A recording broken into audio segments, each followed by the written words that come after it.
श्री शिवाय नमस्तुभ्यम, हर हर महादेव। आप सभी लोगों को पता ही होगा 1 मार्च दिन शनिवार को फुलेरा द्विज पड़ रही है और हमारे हिंदू धर्म में फुलेरा द्विज का अत्यंत ही महत्व है। यह त्योहार महाशिवरात्रि के बाद फागुन महीने की द्वितीय तिथि को पड़ता है और माना जाता है इस दिन भगवान शंकर को पहली बार धतूरा समर्पित हुआ था। इसलिए फुलेरा द्विज के दिन धतूरा समर्पित करना अत्यंत ही फलदायी होता है। और अगर आप कोई व्यापार या दुकान खोलना चाहते हैं तो फुलेरा द्विज का दिन अत्यंत ही शुभ माना जाता है। इस दिन किसी भी मुहूर्त को देखने की आवश्यकता नहीं होती है। हम किसी भी समय फुलेरा द्विज के दिन दुकान या व्यापार या कोई भी मांगलिक कार्य कर सकते हैं और इस दिन किए गए कार्य में कभी भी बाधा नहीं आती है और वह कार्य हमेशा सफल होता है। अब जानते हैं गुरुदेव पंडित प्रदीप मिश्रा जी ने फुलेरा द्विज के कुछ विशेष उपाय बताए हैं जो सिर्फ फुलेरा द्विज के दिन ही किए जाते हैं। बढ़ते हैं फुलेरा द्विज के पहले उपाय की तरफ। अगर आपको मिर्गी आती है या चक्कर आ जाते हैं, आप गिर जाते हैं अचानक से कहीं पर भी, या आपका सांस फूलती है या सीढ़ियों चढ़ने में हांफी आती है, तो आपको यह उपाय अवश्य करना चाहिए। आपको धतूरे की जड़ ले लेनी है, उस जड़ को धोकर उसका लेप तैयार कर लेना है और अपने पास के किसी भी शिवालय में जाकर भगवान शंकर के शिवलिंग पर उस लेपन का लेप लगा देना है। जब आप लेपन लगा दें तो थोड़ी सी जड़ को लेकर भगवान शंकर के शिवलिंग पर समर्पित कर दें। जड़ समर्पित करने के बाद 1 लोटा जल लेकर श्री शिवाय नमस्तुभ्यम मंत्र का जाप करते हुए धीरे धीरे जल समर्पित कर दें। जल समर्पित करने के बाद आपने जो जड़ चढ़ाई है भगवान शंकर के शिवलिंग पर, उस जड़ को अपने साथ उठाकर ले आए और उस जड़ को फुलेरा द्विज के दिन ही दोपहर के समय 2 से 3 बार सूंघ लें।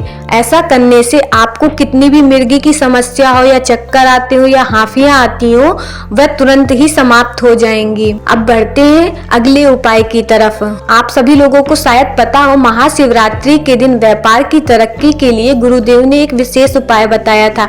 यह उपाय आपको रात के 12 बजे करना था। एक धतूरे को हल्दी में डुबोकर उसको भगवान शंकर के शिवलिंग पर समर्पित कर देना था और सुबह 4 बजे से पहले अपने व्यापार या दुकान वाली जगह पर बांधना था।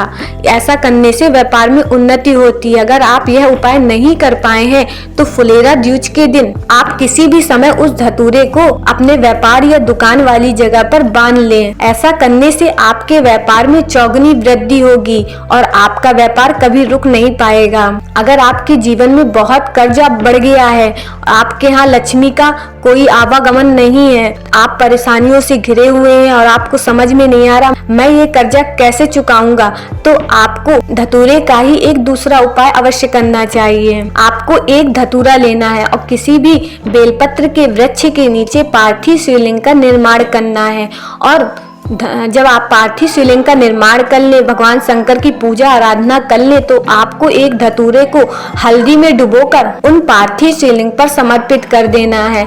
समर्पित करने के पश्चात जो हल्दी आपने धतूरे पे लगाई थी, उसी हल्दी को किसी स्वच्छ कपड़े या रुमाल में थोड़ी सी बिंदी लगा लेना है और उसे अपने व्यापार और दुकान वाली जगह पर रख देना है। ऐसा करने से माता लक्ष्मी प्रसन्न होती हैं। जब माता लक्ष्मी आप पर प्रसन्न होंगी, आपका व्यापार और आपकी दुकान चलेगी तो कर्जा स्वतः ही चूक जाएगा। यह उपाय सिर्फ फुलेरा द्विज के दिन ही किया जाता है। इसलिए धन से संबंधित कोई भी समस्या है आपके जीवन, तो आप इस उपाय को अवश्य करें। भगवान शंकर, माता पार्वती, माँ लक्ष्मी का आशीर्वाद आपको जरूर मिलेगा। आपके व्यापार में चौगुनी वृद्धि होगी और साथ ही साथ आपका कर्जा भी मुक्त होगा। अगर आपको वीडियो में बताई गई जानकारी अच्छी लगी हो तो वीडियो को लाइक, चैनल को सब्सक्राइब और शेयर करें। हर हर महादेव।